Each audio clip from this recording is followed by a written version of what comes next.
Radio 4. It's 2 minutes past 3.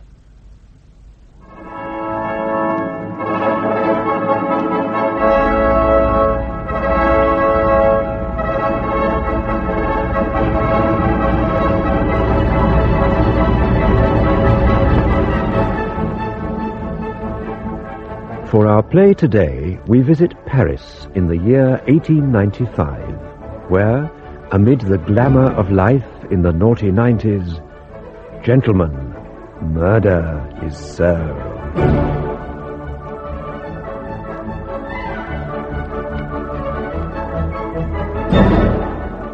Well, I still think it sounds pretty tame. Spending the evening with a grey-beard professor isn't my idea of fun. Yeah, anyway, what's an Englishman like him doing living here? Just wait till you meet him, Giles. You'll find him capital company. Here's a fund of stories. You said you wanted me to show you the real Paris? Well, no one knows it better than Hector Porteus. As to why he lives here, well, he likes Paris. And Paris likes him. He is probably the finest anatomist in Europe. The university was lucky to get hold of him. Well, all right. You've always got your own way ever since we were children. All I ask is that we go on to somewhere interesting afterwards. Oh. Damn it, Phillip. I've been stuck with the army in South Africa for 3 years, surrounded by ignorant Kaffirs and stubborn Boers. Now, do you know what kept me going amidst the heat and dust and flies on the veldt? It was the thought of having a really good time in Paris with my old friend and cousin, Philip Delamain. And by good time, I mean what every red-blooded Englishman means. Wine, woman, and song. Yes, well, I just thought you might like a change this evening. Something different? You'll like old Porteus, I promise you. His anatomy lectures at the Sorbonne were always hilarious. Hilarious and sometimes sinister. Sinister? Yeah. He was for many years a police advisor on forensic medicine. Some of the tales he'd tell, well... Anyway, you'll get a good dinner out of it. Le Grand Vefour is one of the best restaurants in Paris, and that means one of the best in the world. Yeah. You know what I think about Frenchified food? You just be on your best behaviour. Right, here we are. Merci, monsieur. Non, tenez, ça va. Merci, monsieur. After you, Giles. Bonjour, monsieur. Vous avez une réservation? Oui, Captain Danvers et Dr. Delamain. Nous avons rendez-vous avec le professeur Porteus. Ah, bien entendu. Monsieur le professeur est déjà ici. Ah. Suivez-moi, s'il vous plaît. Oui, merci. Philip, how wonderful to see you again. Oh, I was so pleased to receive your letter. Professor, how are you? Allow me to present my cousin, Captain Giles Danvers, of Her Majesty's 4th Dragoon Guards. Enchanté, Captain Danvers. How do you do, sir? Well, sit down, sit down. Tell me your news, Philip. How many patients have you killed since you qualified? Not nearly as many as I would if I'd followed your recommendation to become a surgeon. Well, I always told you were a professional licensed murderer.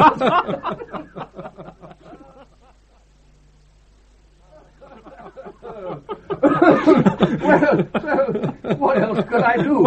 I opened him up again and put it back. Here's George. He's a first-class head waiter. You just watch him, Captain Danvers. Runs this place like an army brigade. Monsieur le professeur, vous êtes prêt? Oui, George, it's très affamé. I hope you don't mind. I've taken the liberty of ordering our meal because I wanted you to enjoy the very best food and wine Paris can offer. And I hope you approve my choice. Let's see. Bien, George, j'espère qu'ils sont frais. Bon, naturellement, professeur, nous marchons ce matin. Yes. Gentlemen, I could not let you leave Paris without tasting one of our great delicacies. Now, watch carefully.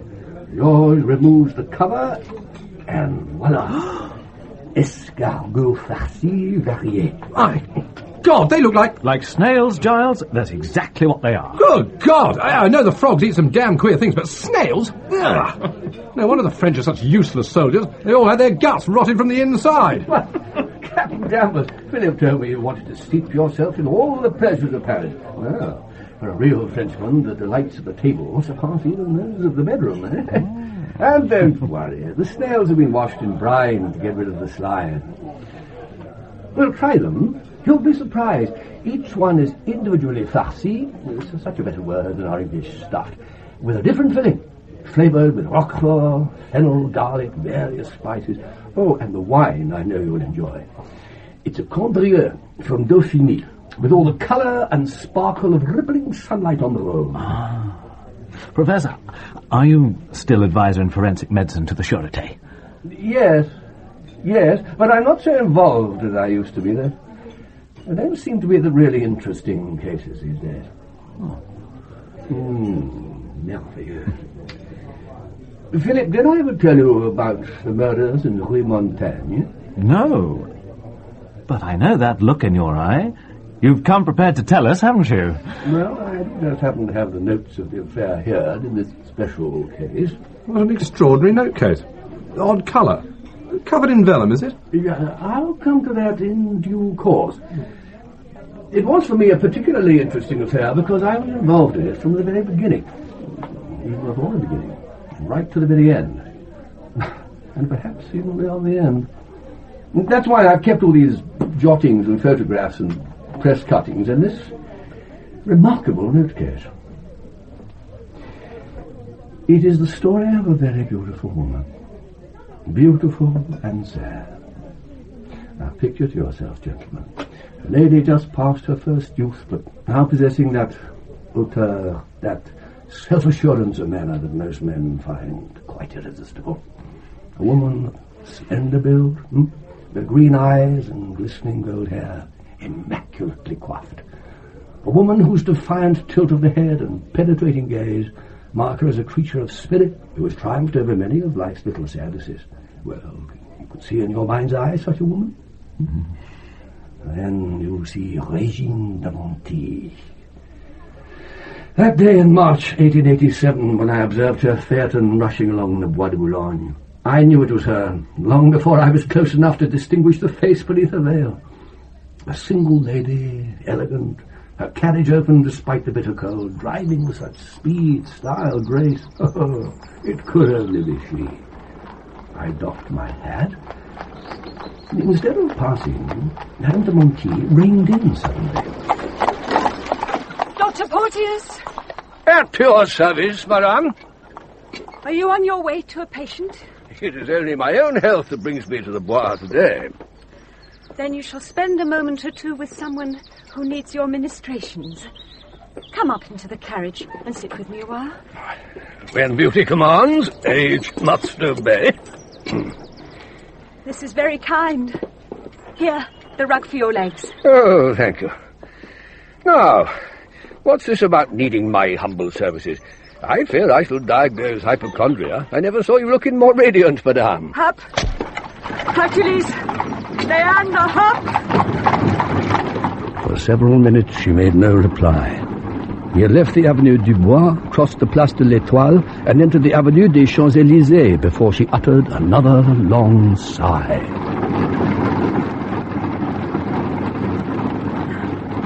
Oh, Dr. Porteus, I am so unhappy I wish I were dead. My poor child, what's the matter? I cannot... But yes, I must tell someone. My dear friend, I can trust your discretion. Of course. 3 weeks ago, my lover, Paul Saint-Genier, left me to get married. Oh, that is very sad. But to wish for death, no. But I loved him passionately. I still do.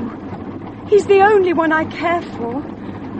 Oh, Dr. Porteus, what am I to do? Oh, why distract yourself? You have other men. Only 2 that matter. Young Renier, he is sweet. He pays for the apartment. And your friend Lagrange. What? Old Pascal? The lucky old goat. He is kind and understanding. He gives me 1,000 francs a month. There are 2 or 3 more, but they are just business. Are you saying that this Madame de Montille was a common... My friend, whatever Regine de Montille was, she was not common. But I must pause. Here's our next course. Now, this is a light dish of goose livers and cep, but that is wild mushrooms, and a piquant salad. And we shall have with it a fresh little wine from Anjou. Merci, Georges. Where was I? Yes, Madame de Montille. Well, her origins were humble, certainly. The daughter of a small-town official, seduced at 17 by a local farmer who discarded her after a year. Disowned by her family, she made a living with the only gift nature had bestowed generously upon her, her beauty. Little Regine passed from man to man, but never did she give herself dishonourably.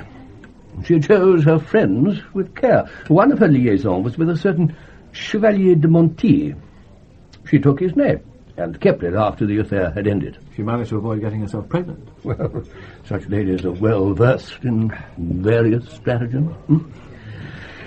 But certainly when she arrived in Paris, some 3 years before the events I'm describing, she had with her a maid, Annette Remeret, and a little girl of 5 years, Marie. The child was supposed to be Annette, the result of an affair with a coachman, but... Captain Danvers, you're not enjoying your foie d'huile? The damn things are raw. No. They're marinated in wine and herbs and then sautéed ever so lightly in oil with the mushrooms. But you must not probe it so delicately with your knife. We're not in the operating theatre. Look, my friend, like this. A little liver, a little mushroom on the fork, and some crisp endive. Rub it well in the oil, and voila. Super. That's the way to appreciate all the textures and flavours. You try it. That's right.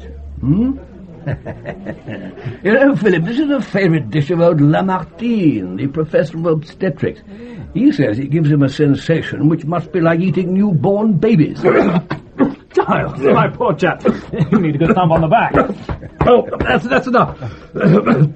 Sorry, must have gone down the wrong way. Drink some more wine. Georges. Monsieur? Encore une bouteille de Saumur? Oui, monsieur. To go back to your story, Professor, this distressed woman, I suppose she wanted you to prescribe opium or morphine. No, it's what I suspected, of course, but she was adamant in rejecting any such idea. Drugs. I have no use for them. Absinthe, occasionally. Or some other distraction. What distraction? Why, anything new, different, diverting.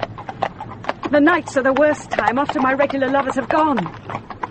What if I'd met some strange man or even woman to help me endure the dark hours? Well, this is folly, my dear child. You must know the risks you run.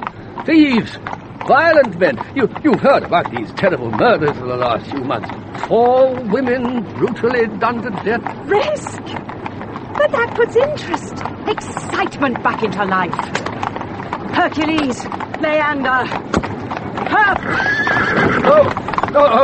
Madame, you'll have us over. Please, if you care nothing for your own life, I implore you, think of mine. Whoa. Oh, I'm obliged.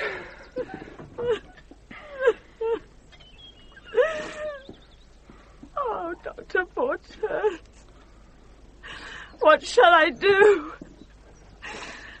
I'm so rich. There, my poor child. Here, dry your eyes. I'll tell you what your old friend Hector prescribes. A rest. Change of air. Go to Cannes or Nice or Monte Carlo for a few weeks. If you need something to help you sleep, I'll give you a prescription for some bromide of laudanum. I suppose you are right. Perhaps I will take a little holiday. No drugs. At least, not for the present. But please, will you come and see me at the weekend? Saturday afternoon? With the greatest of pleasure. Oh, thank you so much. Oh, I feel better already. Just talking to you is a cure in itself. Now, let me drive you home. No. Thank you. No, it's not far, and the walk, is good for the circulation. Au revoir, madame.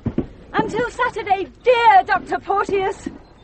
Hercules, Leander! Hop! Poor woman. Poor indeed. Not materially, of course. In fact, she was very prosperous. Her admirers showered her with gifts. She had some splendid jewellery. And she was very careful with money. But she had come to a point in life where she felt she had nothing. No one she really loved, no close friends, nothing to dedicate her life to. Very sad. Ah, well, here's George with something special for us. Merci, George. You are a fisherman, Captain Danvers? Yes, I do a bit on the family's place in Gloucestershire and sometimes with friends in Scotland. Well, here's a dish you'll really enjoy. Truite au vin d'Arbois. The trout is cooked in a vin rosé from Franche-Comté and served with a rich cream sauce. And to accompany it, a fine Montrachet, indubitably the best white wine in the world. The fish looks excellent. It smells quite delicious. Don't you think so, Giles? Yes, if you like fancy food. For me, a trout is a trout. I like to see what I'm eating. I don't care for these effeminate sauces. But, Captain Danvers, surely you Professor. would... Professor, tell us what happened the next time you saw Madame de Montille. Ah, alas, I never saw her again. At least, not alive. 3 days after our meeting in the Bois, I was roughly awakened by my manservant. Professor! Professor! Whatever is it, Pierre? What's the matter? You must get dressed quickly, Professor. The police are here. I was, of course, quite used to being summoned urgently by the police to examine the bodies of people who have died in suspicious circumstances. Wretches fished out of the Seine, footpad victims, that sort of thing. So I was soon ready and went with the gendarme who had been sent by cab to fetch me. Only when the driver turned into the Rue Montaigne and stopped outside number 17 was I filled with a terrible foreboding. It was the building where Regine de Montille had her apartment. We pushed through the little crowd and climbed to the second floor. At the door of the flat, I was met by Inspector Tailleur of the Sûreté. Morning, Porteus. Afraid it's a very nasty one. Same pattern as the other 4 women, but... well, come and see. Nasty was hardly the word for it. At the far end of the narrow passageway, by the door of Regine de Montille's bedroom, lay a woman's crumpled body. Blood spattered the walls and lay in a large congealed pool on the green carpet. The poor creature was wearing a petticoat. Her nightcap lay on the floor beside her. I knelt by the corpse. Well, Professor, what can you tell us? This is Annette Greveret, the maid. You knew her? Madame de Montille is a patient of mine. Was a patient. She, too? I'm afraid so. You'll see in a moment. For the present, we're concerned with the manner of Mademoiselle Gremeret's death. Very well. Help me to turn her onto her back, will you? That's right. Ah, now we can see the fatal wound there across the throat. Very clean cut. Note the expression on the face. It's perfectly tranquil to me. Precisely. No bulging eyes, no opening of the mouth to scream, no contortion of the features. The poor woman was taken completely by surprise. From the position of the cut, I'd say she was expertly dispatched. Hair grabbed from behind with the left hand, throat slit with the other. Identical to the Agathon and Stein murders. There are slashes here on the shoulders. Yes, but these were made after the fatal blow. I mean, he must have been agitated, excited to inflict these unnecessary wounds. Yet he had the presence of mind to dispatch his victim cleanly, clinically. I don't wonder he was keyed up. Come through here, Porteus, into the bedroom.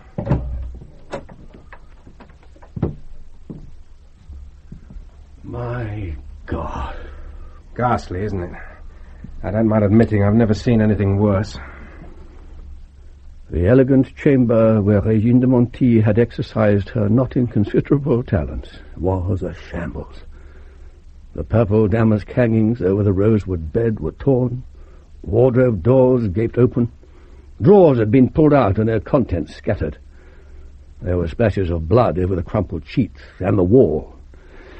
Had the room not had a scarlet carpet, the profuse emission of blood would have been even more apparent. But nothing could conceal the smell of carnage, not even the fragrance of Regine's perfume which still pervaded the air. As for the wretched woman herself, She lay on her side, at the foot of the bed, her hands stretched out towards the wall. I stood for some moments in the doorway, stunned by the horror of the scene. But there was work to be done, as the efficient Inspector Tailleur pointed out. Well, come along, Porteus. I want all you can tell me about this dreadful business. We have to find some way to put a stop to these crimes. Of course. Yeah, well, you'll observe that the fatal blow is identical to the one which killed the maid. There seems to have been a struggle. Oh, yes. Poor Madame de Montille did not die with merciful suddenness. There's a wound here across her left shoulder which has penetrated to the bone. The gash across her neck is very deep, and the chain she was wearing is crushed into it. See over here, Porteus. There's blood on the pillow and on the wall beside the bed by the bell rope. Hmm? Oh, yes. Yes, and look at the rope. It's almost detached at the top. Not very difficult to reconstruct the crime. The lady's attacked as she gets out of bed. Her first instinct is to summon aid. She grabs the bell pull. Her assailant grabbed her to try and stop her raising the alarm, drags her to the foot of the bed. There, despite her struggles and screams, he manages to inflict the fatal wound. By now, Annette Revray, aroused by the violent ringing of the bell, is knocking at the door. The murderer is flustered, close to panic, but he has the presence of mind to step across the room and flatten himself against the wall beside the door. As soon as the maid opens it, before she has time to step across the threshold, he seizes her by the hair and cuts her throat. The body naturally convulses in its death spasms. He fears she is still alive. He strikes her again and again. Thank you, Porteus. Very graphic. But is there anything that tells us more about the kind of man we're looking for? Well, all these wounds suggest a sharp knife with a long blade. Something like a butcher's knife or a carving knife.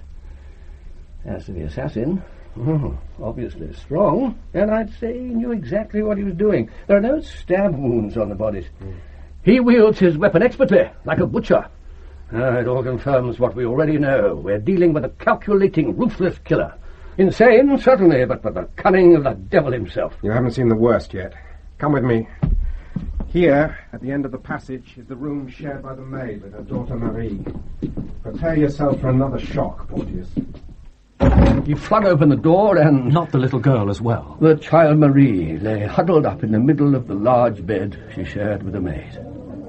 Her head was severed almost completely from the body. It remained attached by a mere shred of skin. Her right arm, which she instinctively raised to protect herself, was deeply gashed in several places. How ghastly. Oh, indeed. But then man is but animal when we've removed the wrappings we call civilization. Captain Danvers, I think you've seen that often enough. These South African atrocities we read about. Exaggerations. Anti-British propaganda. The truth is that damn Boers train their women and children to attack our troops. Every farmhouse is a potential source of danger. Well, it's not our fault if we have to round them up to keep them out of mischief. I suppose you're right.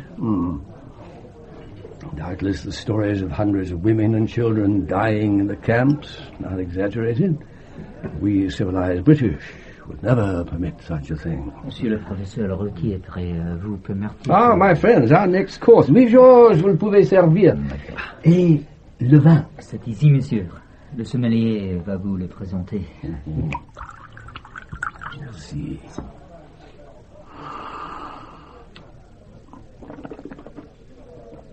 Oh, gentlemen, I have the great honor to present to you a king among wines. His Majesty Chateau Lafite 1864. Oh, there could be nothing finer to accompany our beef. Aha, beef, eh? Yes, bœuf rôti à la Baudelaise. It is marinated in wine, oil and herbs, and served with reduced juices and marinade as a sauce. But while George is carving, I thought you'd be interested to see the police photographs taken at the scene of the murder. This is what we found in Madame de Montille's bedroom. And here's poor little Marie. Even at a distance, you can see the head lying quite unnaturally in relation to the body. Ah, and here's a close-up photograph, which is really very good. It'll interest you especially, Phillip. You see there, the spinal vertebrae completely severed. Yes. Captain Danvers, please let George help you to more meat than that. The roasting chef here is the best in Paris. Just look at this loin. Crisp on the outside, but at the centre, bright pink and still moist with blood. Thank you. I have enough. Oh, no, I insist. Georges, plus de viande pour monsieur. Remarkable photographs. These modern techniques must be a great help in police work. But you say that this was part of a series of murders? Yes. 4 other women had been butchered in exactly the same way over the previous 18 months. 3 in Montmartre, and 1 in a street close to the Rue de Montaigne. All prostitutes? All unfortunate women of the same calling as poor Regine. Whatever you may think of that calling, they had as much right to life as the Queen at Windsor. And this butcher was running rings around the Frog Police. Tailleur was in charge of the case, but he'd made no progress. A fact which the ever-vigilant press were not slow to point out. I have some cuttings here. This is typical. It's from Le Figaro. Since the summer of 1885, 4 women of the same class as Regine de Montille have been murdered. Marie Fellerath, Maria Joanne, Hélène Stein, and Marie Agouton. No trace of the assassin has been found by the incompetent Monsieur Tailleur. The police have the audacity to charge the press with hindering their investigations. It would be better if they devoted their energies to tracking down the criminal. Only when he is behind bars will women feel safe on the streets of the capital. Poor Tailleur, he didn't deserve that. I mean, there was no better man on the force. Patient, thorough. But unfortunately, he was under constant pressure from his superiors and the press for a quick result. I should jolly well think so. Well, anyway, while I was examining the bodies in greater detail, he and his 2 assistants went through the apartment with a fine tooth comb. After about half an hour, Tailleur came to the maid's room where I was working. Porteus, it would not be possible, I imagine, for the murderer to avoid bloodstains on his clothing. Oh, quite impossible. The severed arteries and blood would spray all over the place. As I thought. So if the crime was premeditated, he would take his clothes off. If he'd been admitted here for the normal purpose, it would be remarkable if he'd kept his clothes on for very long. Quite so. But he would take care to place them out of the way, behind a window curtain, for instance. That would certainly be prudent. You found some clue? I'm not sure. The man clearly wandered around naked, taking what he could find. There are bloody footprints in the drawing room, fingerprints all over the safe. The state of the bathroom shows that he cleaned himself thoroughly before leaving. Behind the curtain in the bedroom, we discovered this belt. As you see, it has a name printed on the back. Gaston Geisler. Then your murderer seems to have left his calling card. 2 calling cards. Under Madame de Montille's body, we found this man's cuff. It has the cufflink still in it. A monographed cufflink. And the initials are GG? Yes. Oh, then, Inspector, you're in luck. Your man's been doubly careless. Possibly. But how did the cuff get under the body? Are we to imagine the murderer performing his terrible deed stark naked, except for one cuff, which then falls off without him noticing? Excuse me, Inspector. Well, am I? What is it? Something you ought to see, sir. A letter. It was on the floor behind the dressing table. Thank you, Lemoine. When you're finished in the bedroom, I want you to collect everyone who was in the building last night and start taking statements. You can use the concierge's apartment. Sir. Now then, what have we got here? My dear Regine, I have just arrived from Nancy, the portrait... Well, Porteus, it seems we now have 3 calling cards. Listen to this. My dear Regine, I have just returned from Nancy. The portrait is ready. I've put the finishing touches to the dress. I have paid out the 500 francs you lent me. That brute of a tradesman was annoying me, so thank you for your kindness. I will come to you tomorrow. Till then, my one hope, I kiss you where my burning lips bring you your one delight. Gaston. P.S. Be sure to destroy this as you always do. There's an address on the letter. No. Oh, pity. Your murderer seems to have done everything to invite arrest except tell you where to find him. He doesn't sound much like the cool, calculating monster we envisaged, does he? Even the cleverest criminal makes mistakes, as you know, my friend. At last you have a real lead. It's an important breakthrough. Odd, isn't it? 4 separate murders and no trace of a clue. Now suddenly the place is littered with evidence. I'm beginning to get a feel for this man. I think he's playing with us. But you cannot ignore Monsieur Geisler. No, that's the devil of it. I shall have to set men onto looking for this artist, while the culprit may be laughing at me up his sleeve. My dear fellow, I think you're making the case more complicated than it is. Geisler's your man, depend upon it. Well, we shall see. For the moment, I prefer to keep an open mind. Inspector Tailleur was a very experienced investigator. It sounds like a bit of an idiot to me. Well, anyone who thinks murderers and thieves are clever is only making them more important than they are, giving them a sort of romance. Well, take these Sherlock Holmes stories that are all the rage in England. They only make crime seem attractive. They show the police up as fools and encourage thugs to try their luck. Now, we've a short way with them in the army, I can tell you. Some of your sûreté people might learn a thing or two if they watch some English court-martials. I'll certainly pass on that invaluable suggestion. In the Rue Montaigne case, things certainly seemed at first to be very straightforward. Tailleur took statements from the concierge, Monsieur Lacarrière, and his wife. It was close on 11:30 last night when I saw a man come into the house. And the collar of his coat was turned up. He wore a top hat. He looked quite respectable. As he passed my lodge, he called out, Madame de Montille, without asking for the number of her flat. He wore a grey scarf, or muffler, and the man was slim. He had a black moustache. I knew something like this was happening. I knew it. After that nice Vicomtesse Eugenie went away, she took to drinking absinthe and began accepting men she knew nothing about. Poor Madame. No. And the little girl was such an age. Madame, collect yourself. Did you see the man who came last night? Yes. When he passed the lodge and called out her name. Well, what did he look like? Oh, a gentleman. Or so he seemed. He'd called on Madame de Montille before, but I didn't know his name. Come, Madame, this is little help to us. Can you tell us no more? But was he tall, short, thin, fat, fair, dark? Oh, short, certainly. Short and thin. Skinny, almost. He looked as though we could use a good meal. And his hair was brown, yes, definitely brown. And no one else visited the apartment last night? No, monsieur. The door is locked at 11 o'clock. No one can come or go after that, without my knowledge. Did the police find this Geisler fellow? And did he match the concierge's description? Oh, poor Tailleur. What a merry dance this Geisler was to lead it. Within hours, the admirable superintendent had his men scouring the hotels and lodging houses of the city, and this bore fruit immediately. It took Tailleur to the Hotel Tailleur in the Rue Saint-Quentin.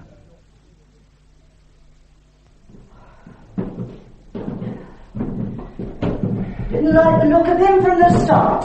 But in this business, one cannot be choosy, monsieur. Of course, if I'd realised that he was the one that's done all these murders... Paid his bills? Oh, he paid, eventually, whenever I threatened to put him out in the street. It was because he was so irregular that I moved him from one of my better apartments to this room at the top of the house. Voila, monsieur. This is where your murderer has lived for the last few weeks. Madame Jourdain, we do not know that Geisler is our man. We are only making inquiries. Inquiries. Isn't his name Geisler? And didn't he leave on the afternoon of the 16th? And weren't those terrible murders done that very night? And hasn't he disappeared without trace, leaving all his belongings? You say he called himself Henri Geisler. Henri Gaston. Name in a hotel register, it means nothing. You also told me he was Austrian, and I didn't believe that either. Well, thank you very much, madame. My colleague and I will examine the room carefully and return the key to you later. Oh, well, I haven't got all day to come up and down these stairs looking after you, gentlemen, you know. Well, Lamont, what have we got? Well, there's a battered travelling bag here under the bed. Let's see what's in it, then. Cigars from a shop in Cologne.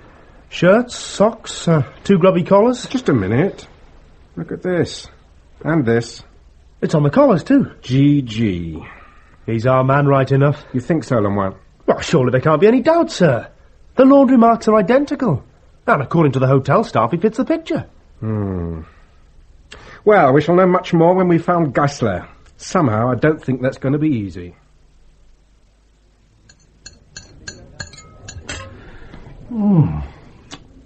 Have you ever tasted meat cooked to such perfection? I'd press you to more, but there are other delights to come. Georges! Professeur? Monsieur, tout va bien? Oh, naturellement, mon ami. Monsieur Charles est un véritable magicien. Et maintenant, apportez les entremets, s'il vous plaît. Tout de suite, monsieur. I ordered a selection of entremets. They are works of art. No other words to describe them. I'll wager your French police never found this Geisler fellow. Ah, well, Captain Danvers, as to that, more anon. This was the moment at which there was a wholly new development in the case. On the evening of March the 20th, at the Grand Theatre, Marseille, a performance of The Barber of Seville was in progress.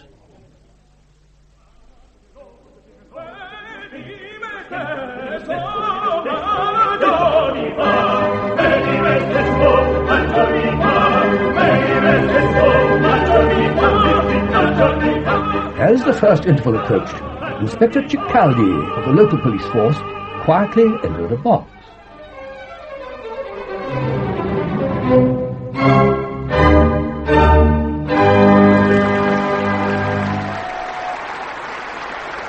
Its sole occupant was a young man in immaculate evening dress. He looked up with a start as the inspector addressed him. Monsieur Henri Pranzini? Yes? Inspector Ceccaldi, Marseille Police. Will you please be kind enough to accompany me to the bureau? Accompany you to the... Certainly not. What's all this about? Well, allow me to point out, monsieur, that I have 2 constables with me. If you don't come of your own free will, I shall be obliged to place you under restraint. Very well. But you'll see that you're making a mistake. Right, in here. Sit down there, if you please, monsieur, by the table. We have some acquaintances of yours here. Bring in Lebrun. Come in, Lebrun. Look, Inspector, how much longer are you going to keep me? My cab's been standing idle outside an hour or more. You can go when I say so. Now then, do you recognise this man? Yeah, he hired me this afternoon. I picked him up at the restaurant Pascal. And where did you take him? Chez Aline, Rue Ventomachy. Oh, the brothel? Yeah, of course, the brothel. He stayed a couple of hours, he did. I reckon he must have got his money's worth. Inspector, this fellow is clearly mistaken. I know I ain't, mate. You get to know faces in my job. Right, Lebrun, that'll do. You can go now. Right. Ask Madame Fontaine to come in on your way out. Just what is all this about? You'll find out soon enough, as if you didn't know. Madame Fontaine, come in.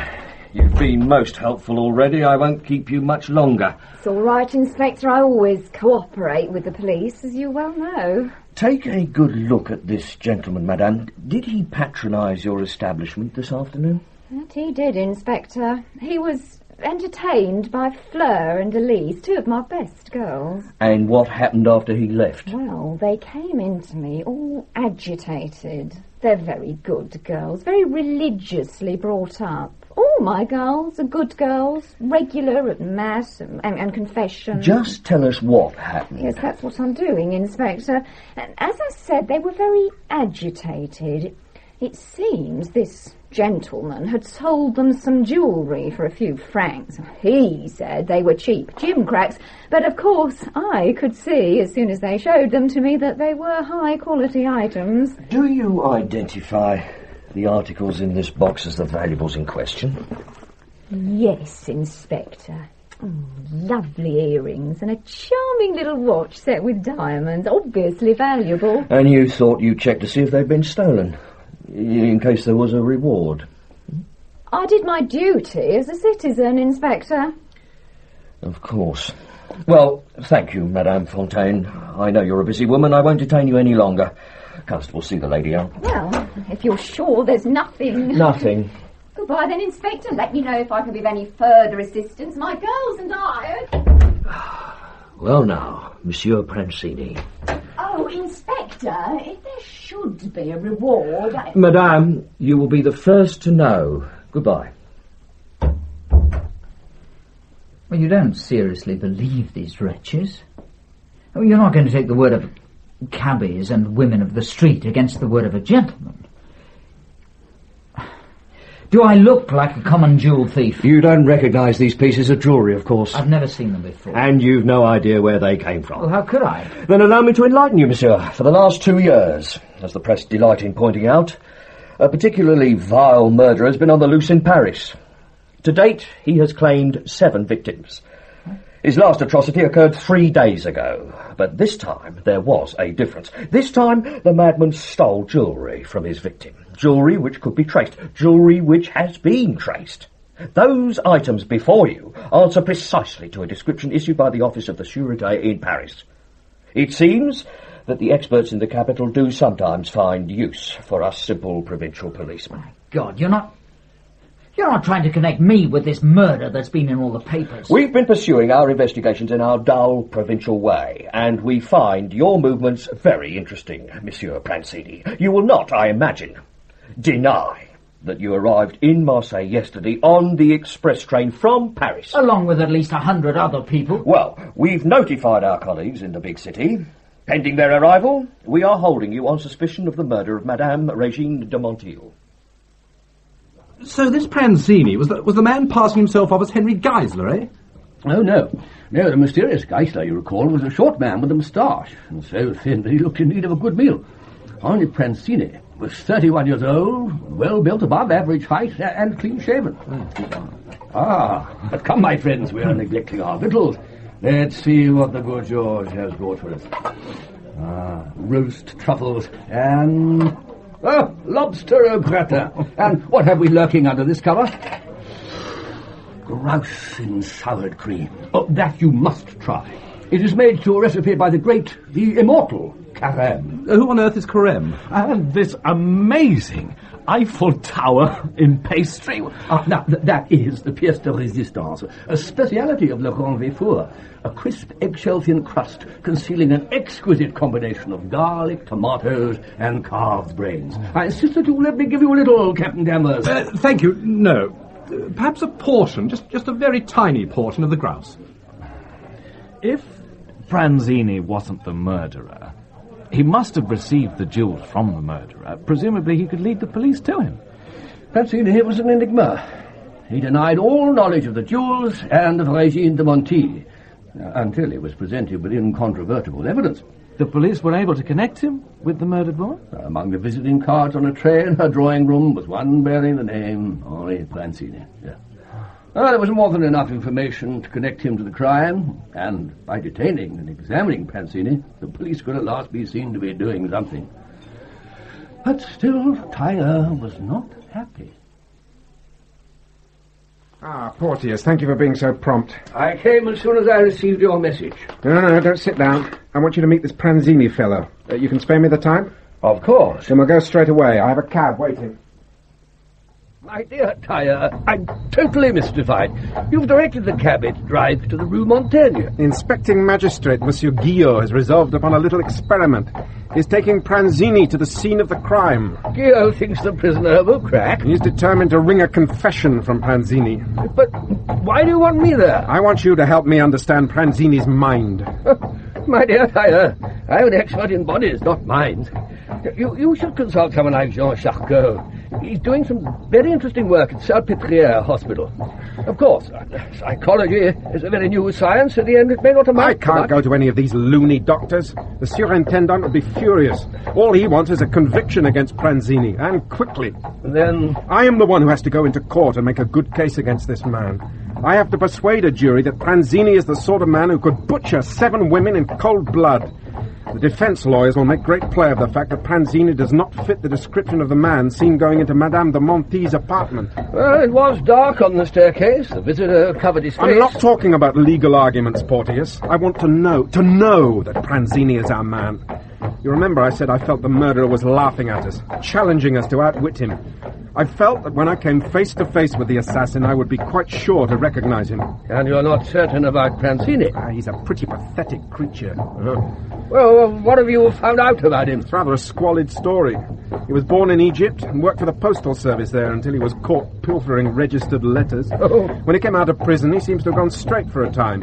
He travelled in India and the Near East doing a variety of jobs. Quite a clever young man. Speaks 5 languages. By the time he returned to Europe, he was a compulsive gambler. He did everything he could think of to finance his obsession. He went through several jobs and was dismissed from most of them for petty theft. Well, he certainly doesn't sound like a crazed killer of defenseless women. But he is a ladies' man. Apparently they find him quite irresistible. In recent years, that's how he's made his money, as a gigolo, picking up wealthy middle-aged women and living off them. That's his alibi for the time of the Rue Montaigne murders. He says he spent the entire night with a lady of quality. That can easily be checked. Oh, no. Our young gallant refuses to name her. A question of honour, he says. Chivalry doesn't usually take men to the guillotine. The guillotine. Ah, that's it. Supposing we get our conviction and Pranzini is executed, and supposing that the next week there's another of these ghastly murders. Watch him closely, Porteus. I really would like to know what you make of Monsieur Henri Pranzini. My God! Oh, you didn't tell me the place had been left in this mess.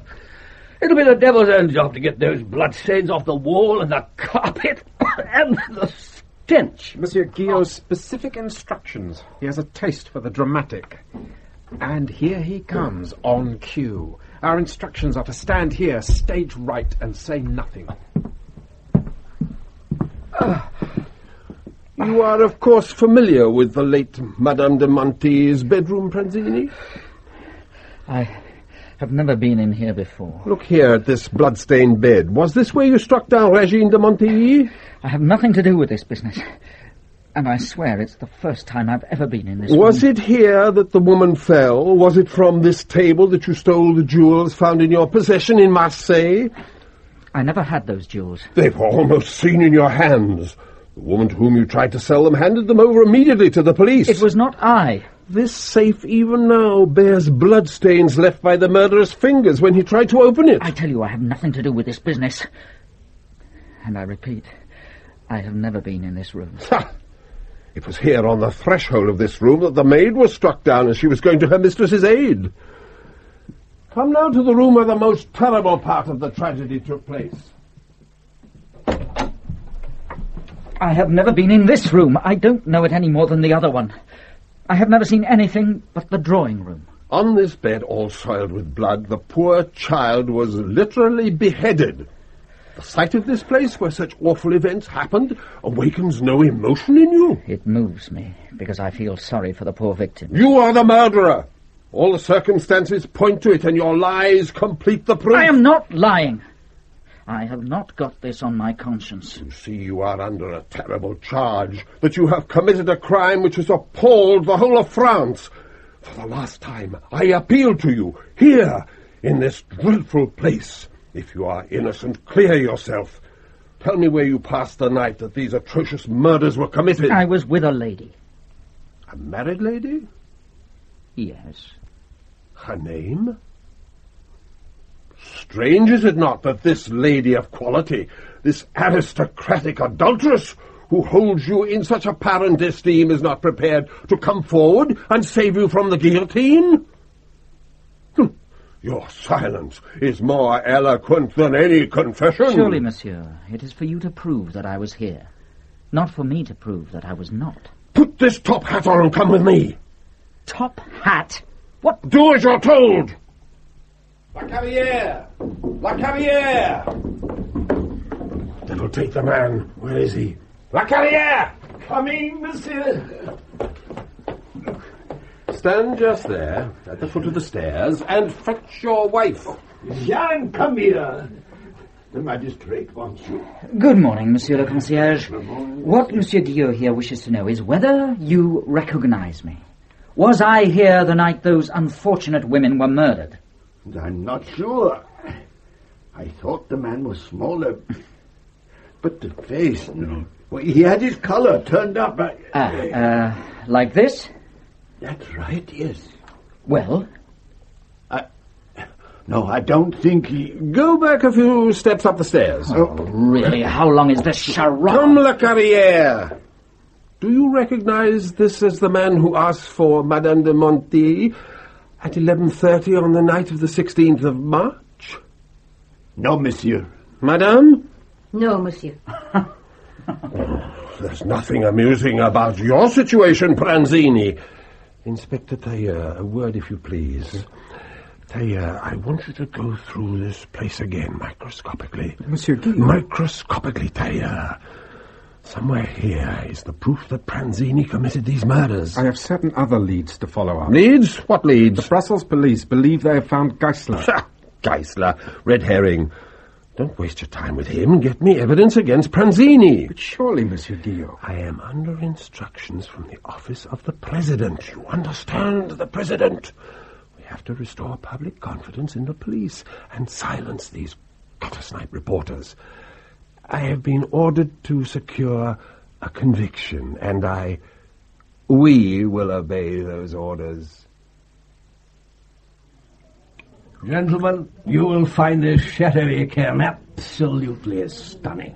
It's the 1869.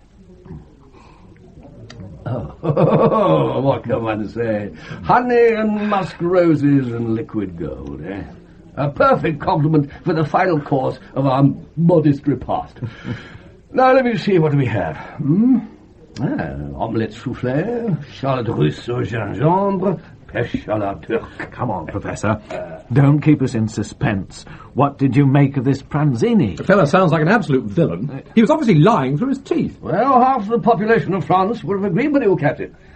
The other half saw Pranzini as a romantic figure, a rogue, certainly, but a rogue with a sense of honour in matters of l'amour. And you? Well, when I observed Henri Pranzini that day, I thought to myself, here is a man who loves life. You know, he was manacled and surrounded by police. He'd been days in prison, interrogated several times. I couldn't agree with Tailleur that he was a pathetic creature.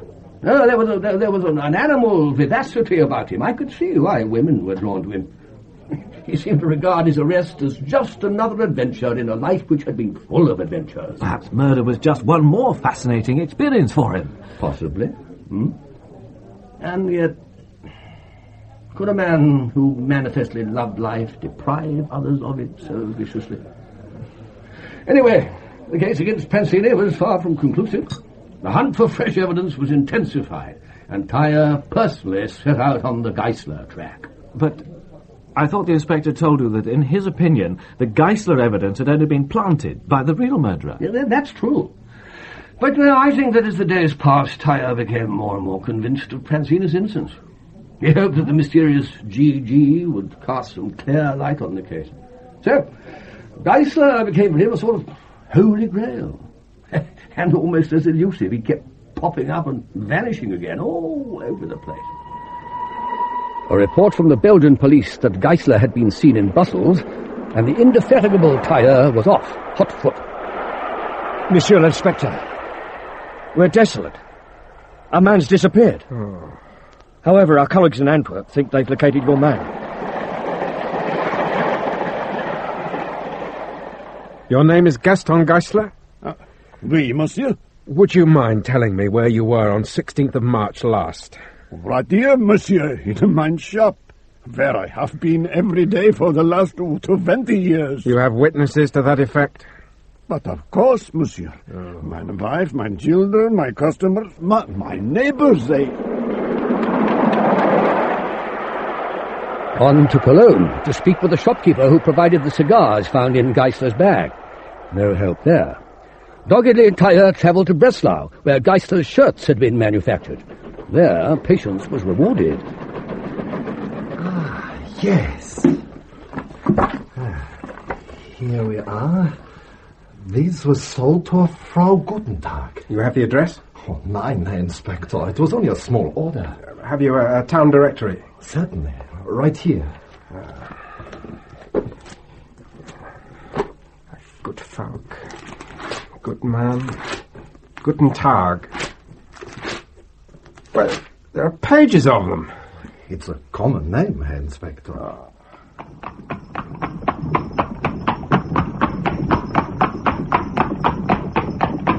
2 days and 27 Guten Tags later... Yes, these are Georg's things. Your son? Yes. Is he all right? Has anything happened to him? He is not at home, then? No, he and my husband, they had an argument. Georg left. He just packed a bag and left. When was this? Last February, Inspector. Do you know where he went, Frau Guten Tag? Oh, yes. He went to Paris. But surely you know all this, Inspector. Why should I know it, madame? Because your police arrested arrested him. He is in a Paris prison. Prison? Yes, I have a letter from him here. See the address for yourself. Cell 81, 1st Division, Mazas Prison, Paris. Oh, that must have shown the French police up for the dolts they are, scouring Europe for a murderer who's under their very noses. Oh, yes, the newspapers were merciless, as you can imagine. Still, they had got their murderer. Monsieur Guillot did not think so. He examined Gutentag himself and discovered that the young man had stayed in the Hotel Tailleur. He had used the assumed name Henri Geisler. He had left the hotel without paying on the 16th of March, and he had no alibi for the time of the murders. The poor penniless wretch had wandered the streets for some days, and then thrown himself into the Seine. Well, that's the action of a guilty man. I thought you were convinced that Pranzini was the murderer. Well, they must have been hand in glove. Well, such was certainly Inspector Tailleur's conviction. Enter. Monsieur Guillot, I have just been refused access to Gutentag at Mazas prison. They referred me to you. Monsieur Guillot, it is imperative that I continue my interrogation. Calm yourself, Inspector. Take a chair. Now, it is not possible for you to examine Gutentag further. Not possible? Precisely. Georges Gutentag was released yesterday on my instructions. Released? Do stop repeating everything, my dear Tailleur. Gutentag was released because he has no relevance to this case. But that has not been established. Tracking Gutentag down was an excellent piece of work on your part. You have tidied up the Geisler myth. You have silenced the press. Now we can forget about Geisler and Gutentag and concentrate on the indictment of Pranzini. The trial begins on Tuesday. I imagine it will take you all your time to prepare your evidence. But there are things I need to know. How did his clothing get into the Rue Montaigne house? Doubtless Pranzini bought some of the penniless young man's personal effects. But he denies ever having met Pranzini. He won't be able to deny it in court, will he? Why not? By now he must have returned to Germany. How beautiful the gardens are looking this year. I often stand here in this window and look at them. They have a very calming effect. The defense lawyers will have a very difficult job to track him down. And even if they do, he is not obliged to return to Paris to give evidence. So that's why you were in such a hurry to release Gutentag. My God, to think I once respected you. Tailleur, you are an excellent detective. You do your job and leave me to do mine. I thought we were both concerned to discover the truth.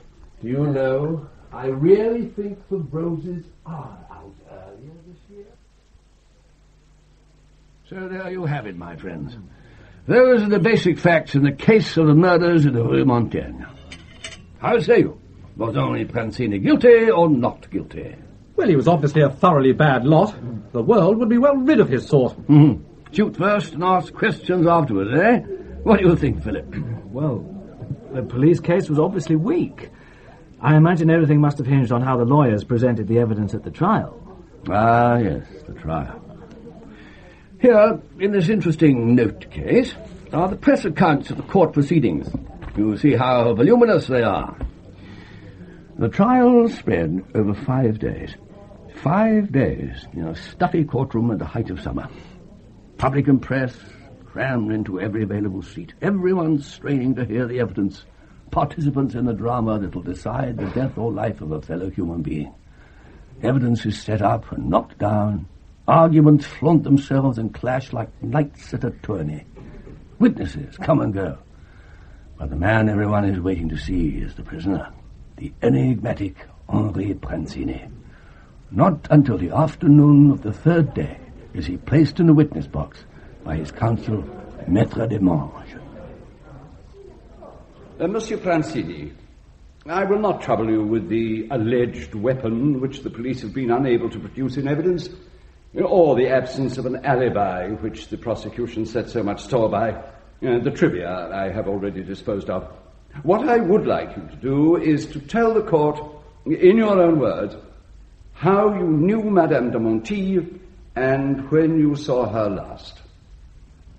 I met Madame de Montille at a soirée given by a mutual friend some 3 weeks before her unfortunate death.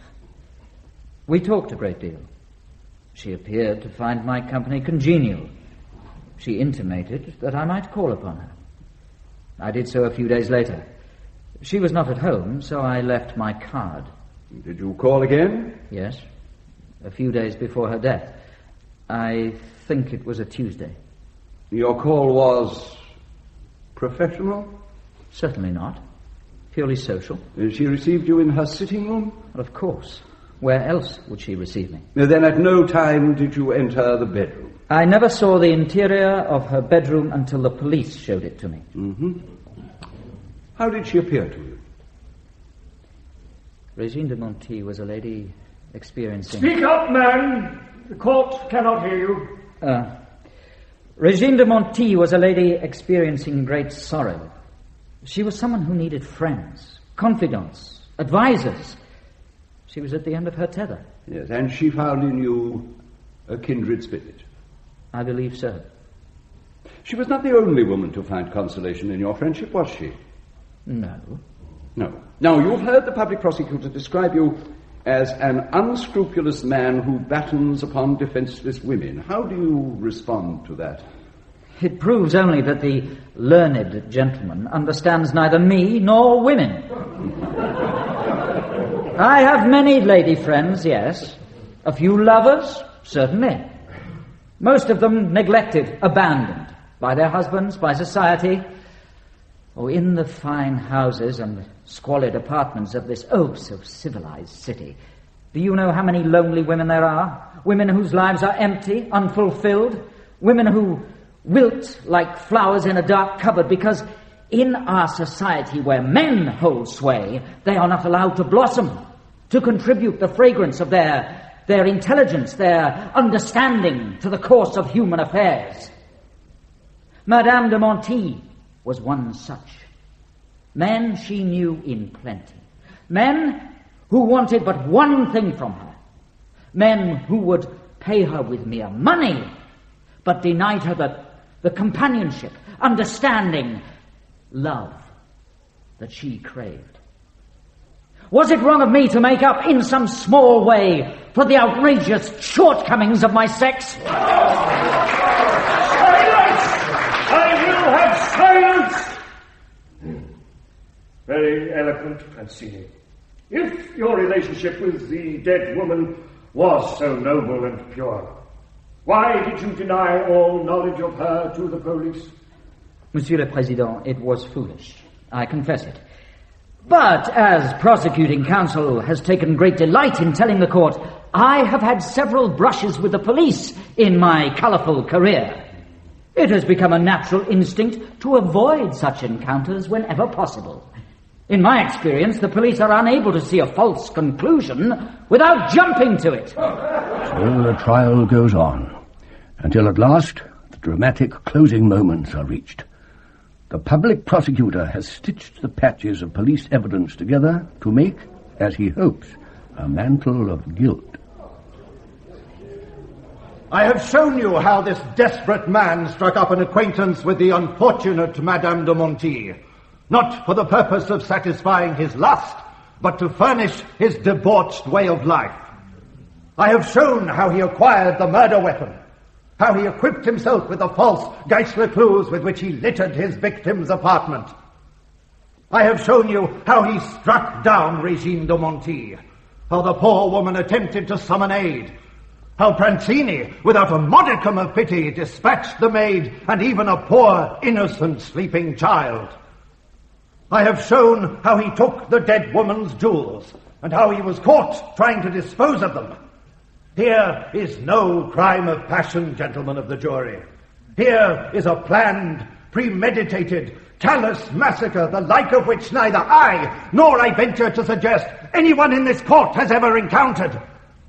I have no hesitation in calling for the maximum penalty, for in such a truly appalling crime there can be no extenuating circumstances.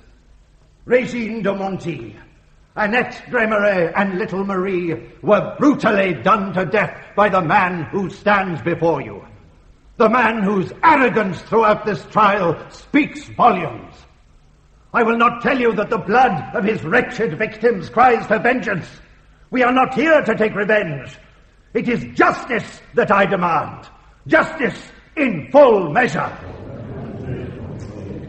Maitre Demange, you may now present your defence summation. Gentlemen of the jury, I lack the eloquence of my learned friend. I am glad that it is so, for I speak not to move your hearts, but to convince your minds, to help you to see, like the honest and intelligent men you are, that no case has been made against my client. What is all this evidence against Pranzini? What does it amount to? He will not tell us where he spent the night of 16th, 17th of March. Subsequently, he was found in possession of some baubles belonging to who led the police such a song and dance may have been a chimera, a myth created to confuse the agents of law and order. But the small, skinny man with the top hat and the turned-up collar, he is no myth. He exists. He went to Madame de Montille's apartment on the night of the 16th of March, and he murdered that unfortunate woman and her household. He is not Pranzini. Yet the police made no attempt to track down the real assassin. Why not? Because they have in Pranzini a man who will serve very well as a substitute. He was in possession of the dead woman's jewels, and very obligingly he refuses to alibi himself for the time of the murder. But why, I hear you ask, why does the prisoner, standing now in the very shadow of the guillotine, not break silence? Why does he not name his lover? Surely it can only be because she does not exist. Gentlemen of the jury, that lady does exist. I know her name. No, gentlemen. You shall not have it from my lips. I remain as silent as my client. And for the same reason, we both know how dire would be the consequences for this nation of revealing the lady's name. That Pranzini has become the confidant of someone so highly placed may surprise you. But his loyalty in protecting from vulgar scrutiny she who has befriended him should awaken not suspicion, but admiration. We come now to the night of the crime. He received those trifling jewels not knowing their bloody provenance. Now that was wrong. It made him an accessory to burglary. It did not make him a murderer. Now, Pranzini's last words to me this morning were, plead for death or liberty. He wants life with its joys. Life with gambling and women. No halfway verdict which would confine him to a prison cell will satisfy him, nor will it satisfy justice. The public prosecutor says, I want your head. Pranzini replies, I want my liberty.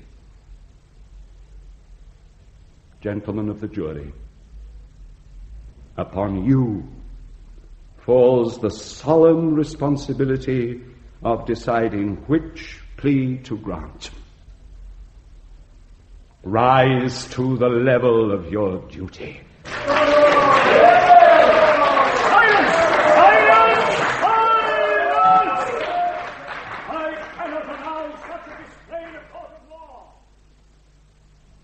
The lawyer got Pranzini off scot-free, did he?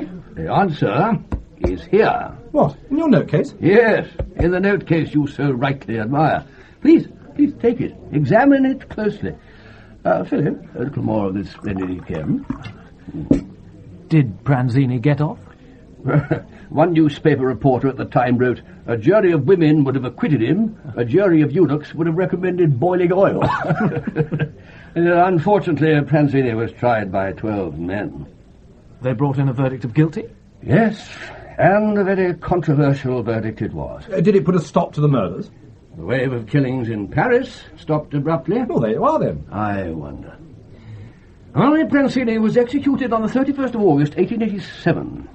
Exactly 1 year later, on the 31st of August, 1888, Mary Nichols was hacked to pieces in the Whitechapel district of London. The first Jack the Ripper murder? Just so. Good God. You don't think? It could be coincidence, of course, but consider all the similarities. Both men are the same mental type. My friends who specialise in these things call them psychopaths, I believe. Both attack prostitutes. Both use knives with almost surgical skillfulness, and both delight to run rings round the police. But what about the jewels Pranzini handled? Well, if the murderer could devise the false Geisler trail, he could just as easily plant the stolen jewellery on Pranzini. It may have been just another diversion. Tailleur always felt that the assassin was playing a game with him. But, thanks to Pranzini's altogether unexpected behaviour, it all turns out even better than the murderer could have hoped. With someone else actually condemned, it's obviously wise for the man to lie low for a while. But his craving cannot be indefinitely held in check. He must kill again. But Paris, France, is too dangerous a place to resume his activities, so he strikes in Whitechapel. And on the anniversary of Pranzini's death, as much as to say, I'm back. I made idiots of the Sûreté, and I can make idiots of the London police. So an innocent man may have been sent to the guillotine? Who knows? All I can say is that in many minds a question mark still hangs over the execution of Henri Pranzini. What am I supposed to be looking at in this note case? Why, the cover, Captain. The cover. Ingeniously wrought and tooled, is it not? It's certainly very unusual. This graining and beige colour. Yeah. After execution, Pranzini's body came to the dissecting school at the university. Well, a common practice, as you know, Phillip. One of my assistants hit upon a novel way of making himself some money out of this sensational case. He fashioned curious artifacts out of parts of the cadaver. Highly reprehensible, of course. So, Captain Danvers, you are holding in your hands poor Henri Pranzini, or what's left of him. That note case is bound with his skin. Oh! Giles! Whatever! Captain Danvers, are you unwell? Excuse me, but I must go. I'm feeling sick. Poor Giles. Surely it can't have been this excellent food. Perhaps it was something I said.